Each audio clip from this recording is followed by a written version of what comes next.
ہمیں پڑھنا ہے، ہمیں نوکری کرنی ہے، ہمیں پیسہ کمانا ہے، لیکن کیسے؟ کھاؤ پیو جو چیزیں اللہ نے تمہارے لیے حلال کی ہیں۔ انسان کے پاس اپنی زندگی کا ایک مقصد ہے اور جانور کے پاس نہیں ہے۔ اب ہماری زندگی کا مقصد کیا ہو؟ کل ہم نے ڈسکس کیا تھا کہ کیا ہم اس دنیا میں صرف کچھ عرصے کے لیے ہیں پھر ختم ہو جائیں گے؟ کیا ہماری ایگزسٹنس پیدا ہوئے اور مر گئے ختم؟ ہم نے کہا نہیں، انسان کی زندگی اللہ نے ہمیشہ ہمیشہ کی دی ہے۔ اس دنیا میں کچھ وقت کے لیے آئے ہیں اور اس کے بعد ہم یہاں سے چلے جائیں گے، اور پھر ہماری ایک اور زندگی شروع ہوگی، ہمیشہ ہمیشہ کی نہ ختم ہونے والی زندگی۔ ہماری زندگی اگر ٹائم لائن دیکھی جائے تو ہماری دنیا کی زندگی سمندر میں نمک کے برابر ہوگی۔ جو ہماری یہ زندگی ہے جسے ہم نے اپنا سب کچھ بنایا ہوا ہے، یہ ہماری زندگی کا سمندر میں نمک کے برابر ہے۔ تو اتنی بڑی زندگی، ہمیشہ ہمیشہ کی زندگی۔ پھر ہم نے کہا جانور میں اور انسان میں کیا فرق ہے؟ کہ جانور کے پاس اپنی زندگی کے کوئی مقصد نہیں، کوئی آبجیکٹو نہیں، کوئی ویژن نہیں، اس کا صرف ایک ہی کام ہے، جب صبح اٹھتا ہے تو اس کو اپنی بھوک کی تلاش ہوتی ہے، میں اپنا پیٹ کیسے بھروں، بس۔ اور جب اس کا پیٹ بھر جائے تو مزے میں بیٹھ جاتا ہے۔ اللہ نے انسان کو عقل دی، اور جس شخص نے بھی اللہ نے جو اس کو عقل دی اس کو استعمال کیا تو اس نے اپنی زندگی کے لیے کوئی مقصد چنا، کوئی آبجیکٹو سلیکٹ کیا، کوئی ویژن بنایا اپنی زندگی کا۔ انسانوں میں اور جانوروں میں فرق یہی ہے کہ انسان کے پاس اپنی زندگی کا ایک مقصد ہے اور جانور کے پاس نہیں ہے۔ اب ہماری زندگی کا مقصد کیا ہو؟ اتنی بڑی زندگی، اتنی بڑی ہمیشہ ہمیشہ کی نہ ختم ہونے والی زندگی، اور اگر ہم اس زندگی کا مقصد یہ رکھیں کہ ہمیں او لیولز جلدی سے کمپلیٹ کرنا ہے، ایک چھوٹا سا گول تو ہو سکتا ہے لیکن زندگی کا مقصد نہیں ہو سکتا۔ ہم اپنی اگر زندگی کا یہ مقصد رکھیں کہ ہم بہت پیسہ کمائیں، بہت پیسہ کمائیں، آنکھ بند ہوتے ہی ہمارا سارا پیسہ ہم سے چلا گیا، چھوٹی سی، میں نے بتایا نمک کے برابر ہماری زندگی اگر سمندر ہے تو اس میں ایک نمک کا ذرہ، یہی زندگی ہے جو ہم یہاں گزار رہے ہیں۔ تو اتنی بڑی زندگی کا مقصد صرف ایک نمک کے ذرے کے لیے؟ مثلا کوئی شخص جو ہے وہ لاہور جا رہا ہے، اور لاہور میں جاتے ہوئے رستے میں وہ ایک پیٹرول پمپ پہ رکے گا، تو کہ میں اپنے جو پیٹرول پمپ پہ رکوں گا 10 منٹ کے لیے واش روم میں، تو میں وہاں پر ایک محل تیار کرتا ہوں تاکہ جب میں وہاں 10 منٹ کے لیے رکوں تو میرا بہترین واش روم ہو 10 منٹ کے لیے۔ اور کیا کرے؟ اس 10 منٹ کے واش روم کے لیے اپنی ساری جائیداد، جتنا پیسہ اس کو اللہ نے دیا، سب وہ کیا کر دے؟ اس میں خرچ کر دے۔ عقل مند بیوقوف کو سردار۔ اتنی زندگی میں صرف اس 10 منٹ کے لیے اپنی زندگی کا سارا پیسہ خرچ کر دینا کتنی بڑی بیوقوفی۔ تو اللہ نے ہمیں جو ہمیشہ ہمیشہ کی زندگی دی، اس کا مقصد پیسہ کمانا نہیں ہو سکتا، کیونکہ یہ تو صرف تھوڑی دیر کے لیے۔ ہم یہ کیسے پہچانے ہماری زندگی کا مقصد کیا ہے؟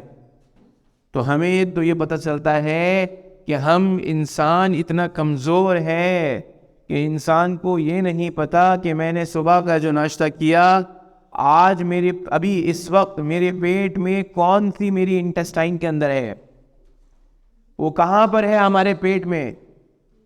ہمارا جسم، ہمارا پیٹ، ہم نے اپنے ہاتھوں سے کھایا، لیکن ہم کتنے کمزور ہیں، ہماری انفارمیشن کتنی ویک ہے۔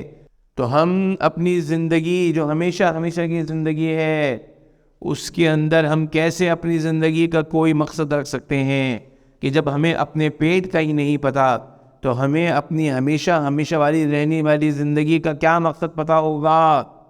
تو اس کا مطلب یہ ہے کہ ہم اپنی زندگی کا مقصد خود نہیں بتا سکتے، ہمیں کسی سے پوچھنا پڑے گا۔ اور یہی وہ چیز ہمارے اللہ نے ہمارے نبی حضرت محمد صلی اللہ علیہ وسلم کے ذریعے سے ہمیں بتایا کہ دیکھو تمہاری انفارمیشن بہت کم ہے، تو میں تمہیں بتاتا ہوں تمہاری زندگی کا مقصد۔ وما خلقت الجن والانس الا لیعبدون، اللہ کی فرما برداری کرنا۔ عبادت کا مقصد صرف نماز روزہ نہیں ہے، عبادت کہتے ہیں اللہ کی بندگی کرنا، بندگی کہتے ہیں اللہ کے حکموں کو ماننا۔ یہ ہماری زندگی کا مقصد ہے، ہمیشہ ہمیشہ کی زندگی کا، اس دنیا کی زندگی کا اور ہمیشہ ہمیشہ رہنے والی زندگی کا ایک ہی مقصد ہے کہ ہم اللہ کی بندگی کریں۔ تو اللہ نے ہمیں حضور صلی اللہ علیہ وسلم کے ذریعے سے ہمیں ہماری زندگی کا مقصد بتایا کہ تم انسان ہو، تم جانور نہیں ہو، تمہاری زندگی کا ایک مقصد ہے۔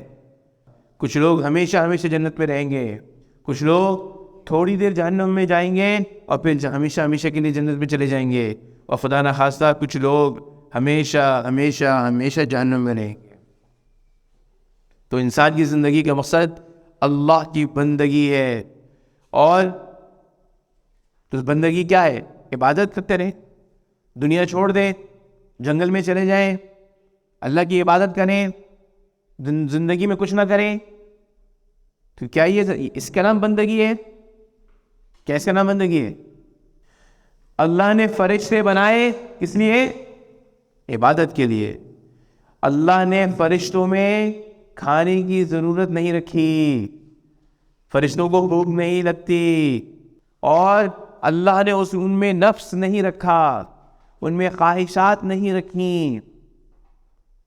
تو عبادت کے لیے تو اللہ نے فرشتے بنائے۔ تو اللہ نے انسان کو بنایا کہ انسان کو کمزور بنایا، کہ اس کے اندر بھوک رکھی، خواہشات رکھی، کہ انسان کے اندر ایک نفس ہے جو عجیب عجیب خیالات دیتا رہتا ہے، عجیب عجیب باتیں کرتا رہتا ہے۔ انسان کے اندر ایک نفس ہے، وہ عجیب عجیب باتیں کرتا رہتا ہے، ہر وقت کوئی نہ کوئی خیال آ رہا ہوتا ہے۔ اور اللہ نے انسان کے لیے آزمائش کے لیے شیطان کو پیدا کر دیا کہ شیطان انسان کو بہکائے۔ اب ہمیں کرنا کیا ہے؟ ہمیں اس زندگی میں رہنے کے لیے بھوک کو بھی مٹانا ہے، اپنی جائز خواہشات کو بھی پورا کرنا ہے۔ اور کیسے کرنا ہے؟ اللہ کے حکموں کو سامنے رکھتے ہوئے اپنی بھوک کو مٹانا ہے۔ کیسے؟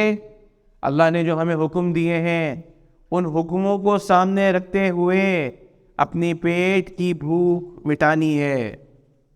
کسی کا مال نہیں چھیننا، کسی کو تکلیف نہیں پہنچانی، اور اللہ نے کہہ دیا تمہارے ذمے جو رزق ہے، تمہارا حصہ جو رزق کا لکھ دیا گیا ہے کہ وہ تمہیں رزق مل کر رہے گا۔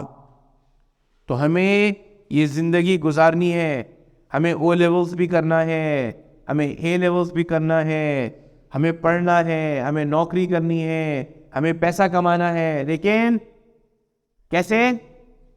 اللہ کے حکموں کو مانتے ہوئے۔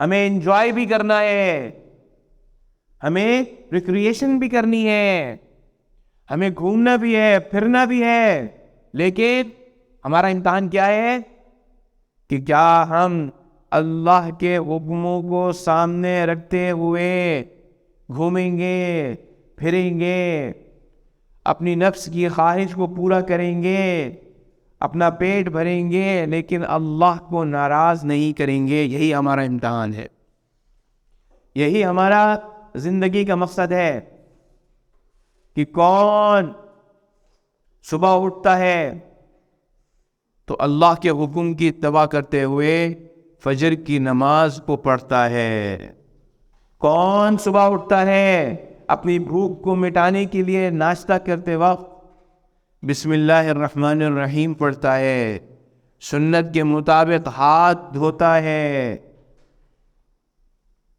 کھانے کی دعا پڑھتا ہے جو حضور صلی اللہ علیہ وسلم نے اللہ سے مانگی، وہ دعائیں پڑھتا ہے. بس یہی آزمائش ہے، یہ امتحان.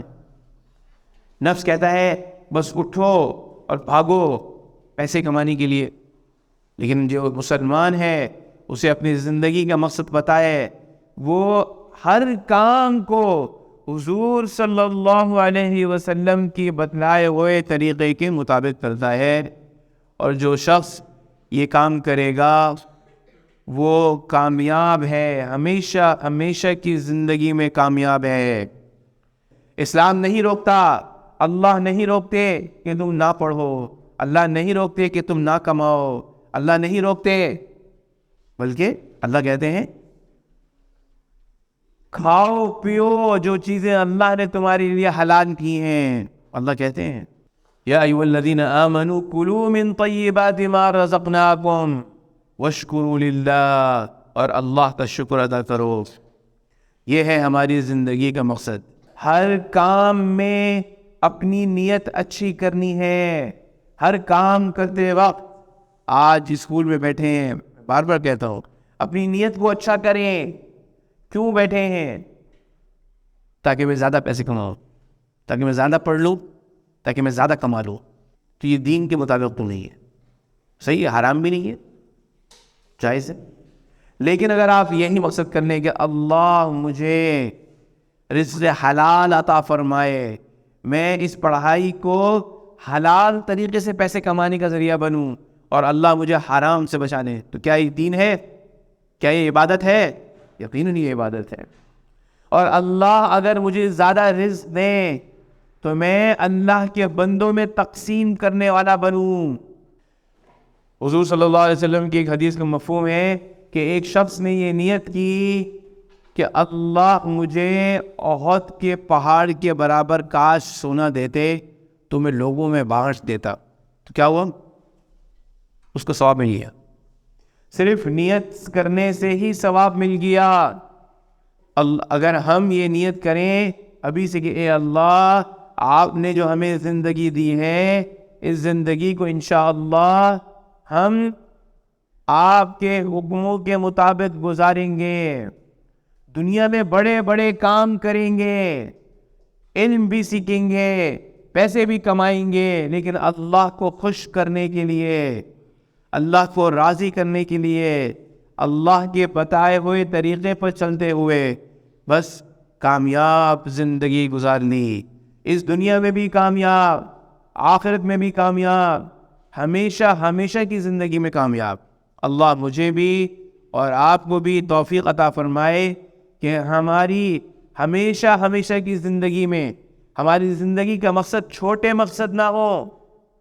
ہماری زندگی کا مقصد وہی ہو جو اللہ اور اس کے رسول نے کہا کہ ہر حلال چیز جو میں نے تمہیں دی اس میں خوب بڑھ چڑھ کر اللہ کی مرضی کے مطابق زندگی گزارو اور لوگوں کے لیے فائدہ مند ہو جاؤ، اللہ کے حکم کے مطابق، حضور کی سنت کے مطابق.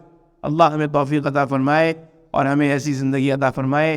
کم سے کم ہم یہ کر سکتے ہیں کہ اللہ سے دعا کر سکتے ہیں کہ اے اللہ ہمیں توفیق دے دے، اے اللہ ہم کمزور ہیں، ہمیں توفیق دے دیجئے، ہم کمزور ہیں، اگر آپ نے ہمیں توفیق نہیں دی تو ہم شیطان کے چکر میں پھنس جائیں گے. اے اللہ ہمیں توفیق عطا فرما دیجئے. آمین یا رب العالمین.